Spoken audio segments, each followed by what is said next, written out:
Hello, welcome to the Superhero Show. Daniel and Gav, not Chris, this week.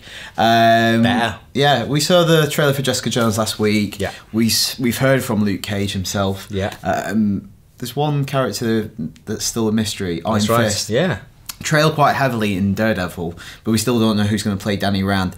And hopefully, before the show airs, they haven't cast him. Yeah. And we're going to go through 6 actors that we think could do a pretty good job of playing Iron Fist. Yeah. So I think, first of all, Army Hammer. Okay. Like, he's got the face. I don't think He's got a face. He's got a face.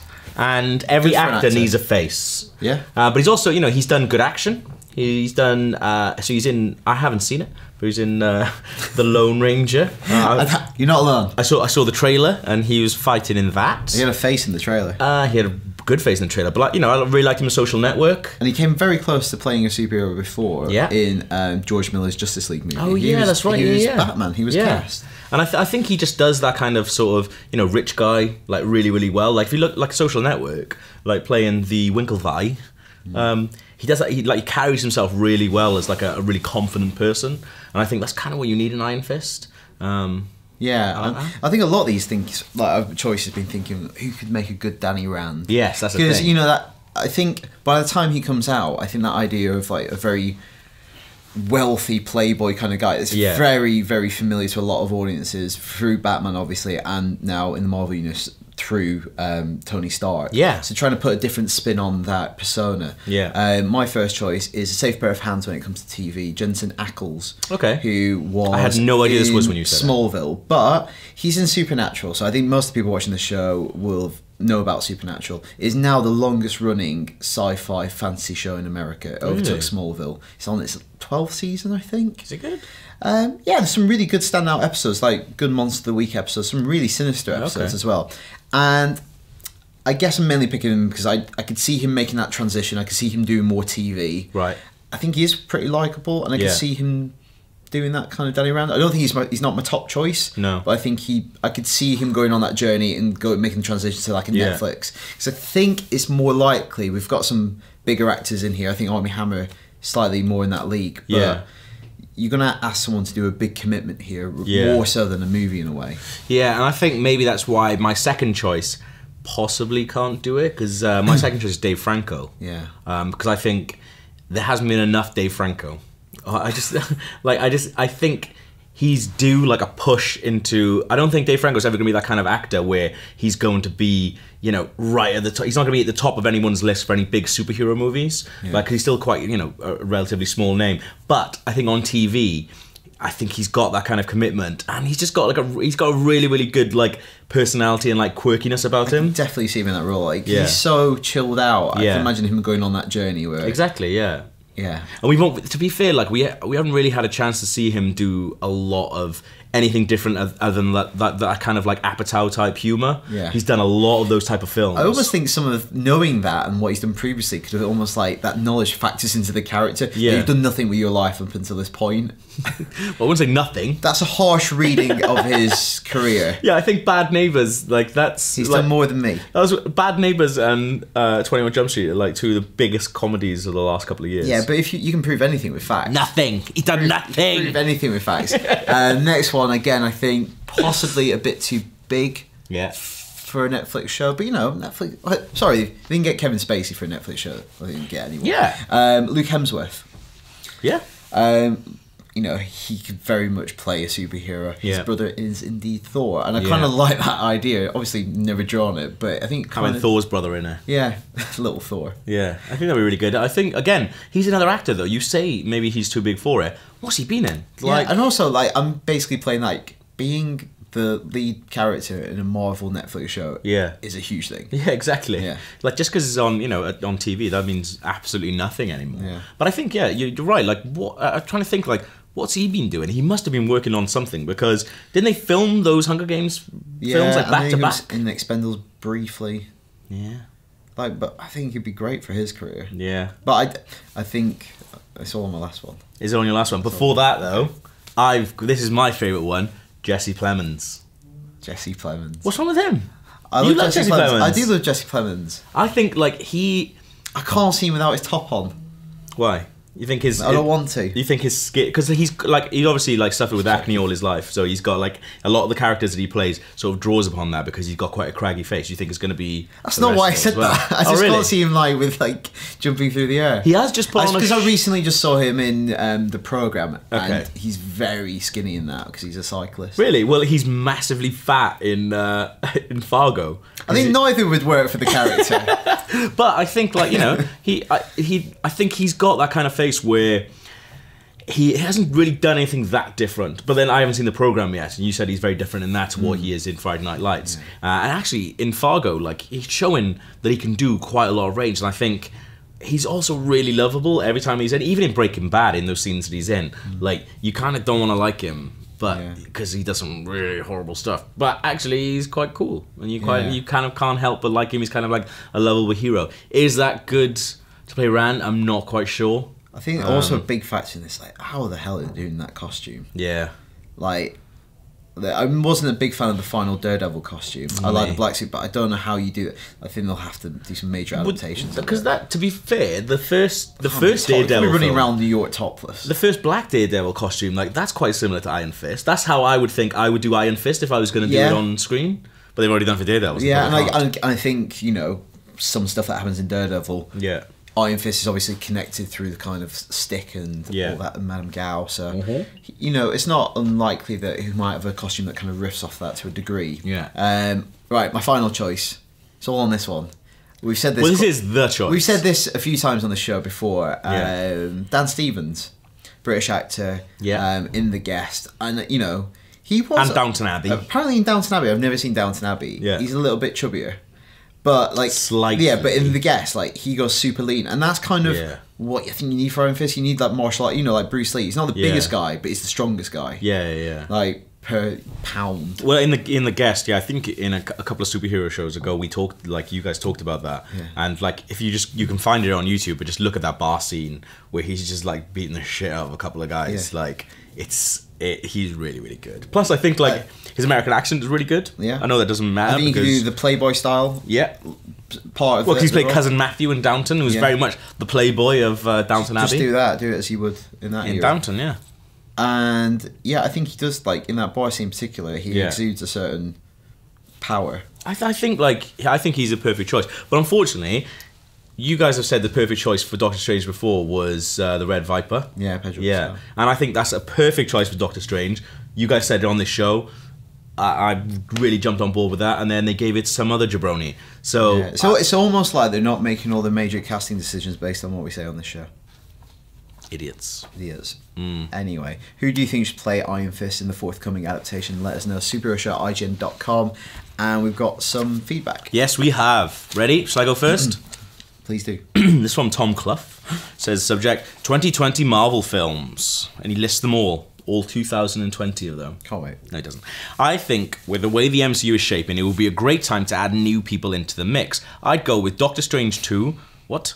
Falcon/Bucky Barnes film, Guardians 3. So, not new people then, just new titles to films. But he gets onto it in a minute. This is probably really... Using them as platforms, Okay, sorry. This is probably really wishful thinking, but I'd like Captain Britain and MI13 to keep going with the more supernatural horror aspect from a different angle. Tom Clough. Do you think we'll ever see... Captain Britain? I just don't think it's going to... Nah. I love the character. And like, some people like, you know, Alan Moore, Chris Claremont did amazing things with that character.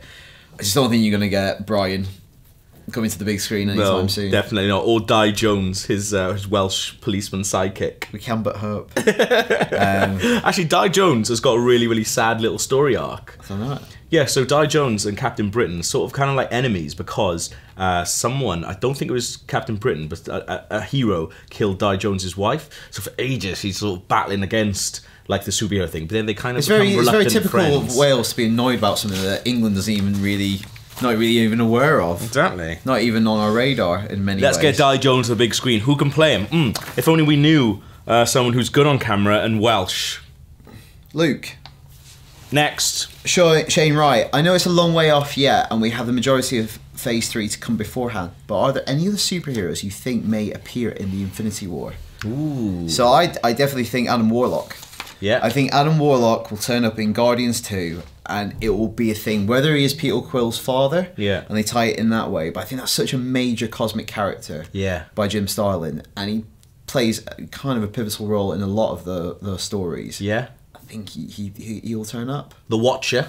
Yeah. Like, I'm pretty sure we'll see The Watcher in one of the next films. And, like, I love that. Mainly cosmic characters, I think. Yeah. I think that's really, really good. Nova.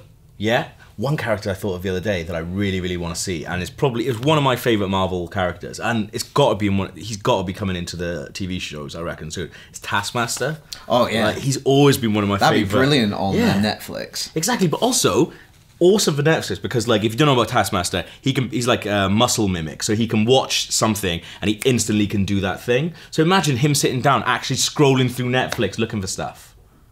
That's amazing. Or watching The Chef's Table. Yeah.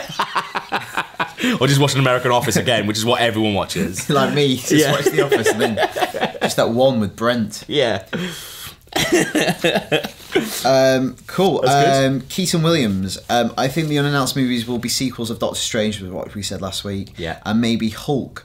But one character I'd like to see get his own movie is Nova. He has ties to Guardians with the Nova Corps, and I think he would be cool to see him pop up in Guardians 2 and then get his own film. Definitely as well, because I kind of thought that after, when you see all the Nova Prime stuff going on in Guardians, they spent quite a long time building that up as a thing. Yeah, there were rumours before the movie came out that Nathan Fillion, really? who does do a voice in one of the scenes in the movie. Yeah, he plays that giant thing. That he might be Nova in a post-credit sequence. I don't know if he gets his own movie at this stage. Well, I guess it depends on the popularity, but I could definitely see him appearing. Oh, definitely. I don't think he'd have his own thing, though.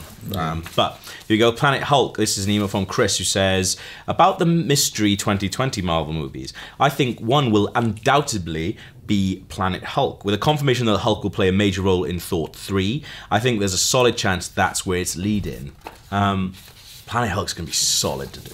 Yeah. It will cost so much money. Because I feel like we're at the point where like, these are the movies now, and then the other day they slipped in Ant-Man and Wasp because Ant-Man opened in China and did, it did pretty decent money in America and internationally, and then it opened in China and did great money. Really? I think it did more than Guardians. Amazing. So it's just like, well, we can do, like, they can be flexible. Does any of it take place in China? No, it all takes place in San Francisco. It's like the most single location bound Marvel movie, really. Interesting. But yes, well, they're putting Hulk in the right place if they want to go in that way. Like, putting a piece there doesn't mean they have to fill on it. I as much as I love like all the Planet Hulk stuff, it'd be mad to do on film. It'd be really hard to do. It'd be really hard to do in a really believable way. Like, exactly, yeah. It'd be basically like watching a cartoon stuff. Like, yeah, you don't want that. That'd be so hard. It's so hard to do well. Like, I'd much rather like the animated stuff. Just keep it with that. Keep it with that, mate. Ellie from Milwaukee. My question was, do you foresee any of the MCU movie characters crossing over into one of the Netflix TV series? If so, who and why? I can't believe it hasn't happened yet. Yeah. What's going on? So I'm wondering whether it might be more likely with the newer actors that have been signed on, because they could work it into a contract. Whereas existing characters, for instance, Chris Evans signed his contract ages ago. Yeah. There's no wiggle room there. Whereas, like, for instance, Benedict Cumberbatch started.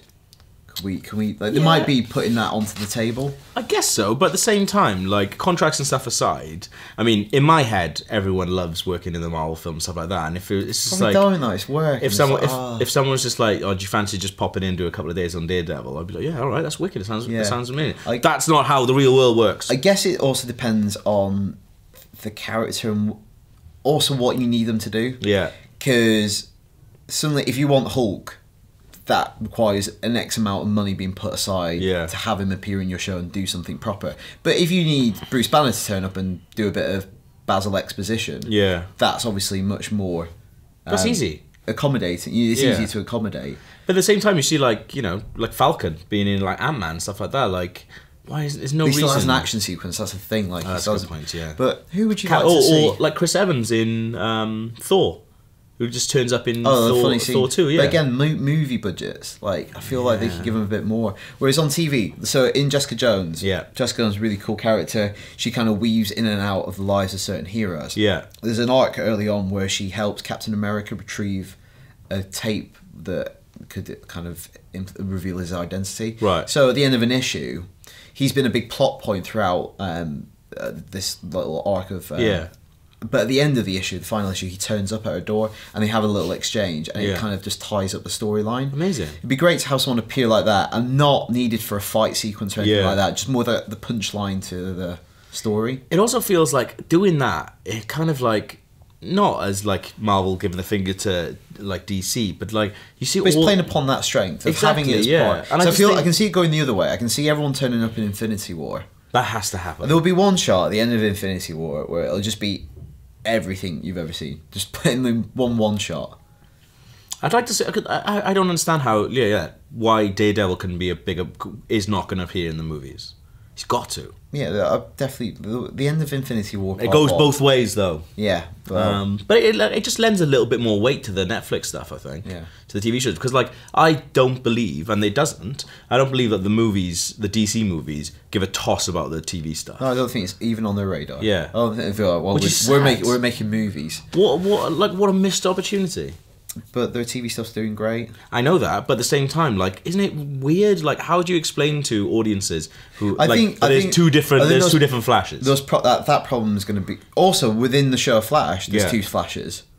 You have Barry Allen and Jay Garrick. What? So by the time Ezra Miller comes around, you've got multiple of the same character embodiment of bonkers. Like, that is quite difficult to communicate. Yeah, I'm not for that. Yeah. Anyway, finally, bit of feedback from Robert Lee. Says, "Hey guys, great show last week. Though my only feedback to you guys is some mispronunciation, by which I'm probably not the only person who picked up the terrible mistake you guys made, but I'll put it briefly. It's pronounced John Cena." Yeah. What was going on? Yeah, it is. What was happening? I don't know why Chris did that. What did he do? He said John Cena. Unbelievable. Yeah, on that depressing note, that's it for this week's Superhero Show. We love reading your feedback, even though we don't have time to read it out, all of it. You can email us superheroShow@ign.com, and until next week, for everything on Marvel, DC, and the rest, stay right here on IGN.